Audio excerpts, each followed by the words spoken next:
Wakamjia Mafarisayo na Masadukayo, wakamjaribu, wakamwomba aonyeshe ishara itokayo mbinguni.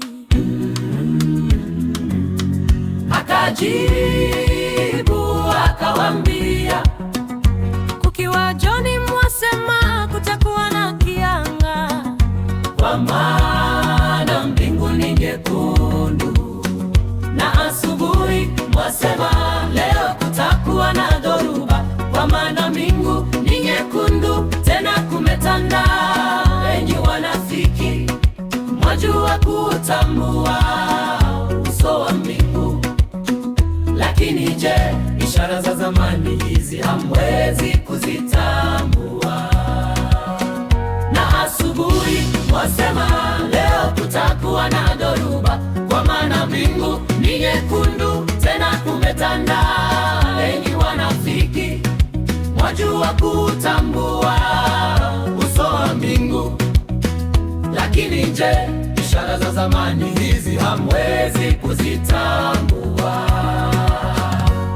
Kizazi kibaya na cha zinaa chataka ishara, wala hakitapewa ishara isipokuwa ishara ya Yona. Akawacha akaenda zake. Kizazi kibaya na cha zinaa chataka ishara, wala hakitapewa ishara isipokuwa ishara ya Yona. Akawacha akaenda zake.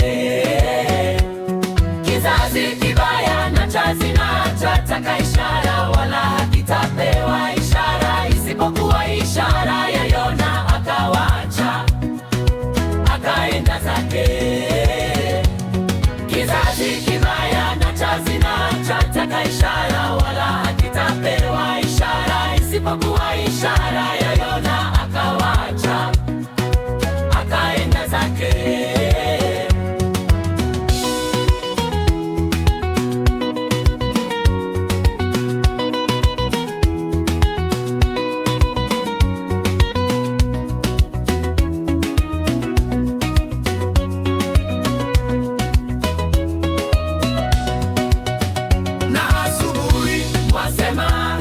Kutakuwa na dhoruba, kwa maana mbingu ni nyekundu, tena kumetanda.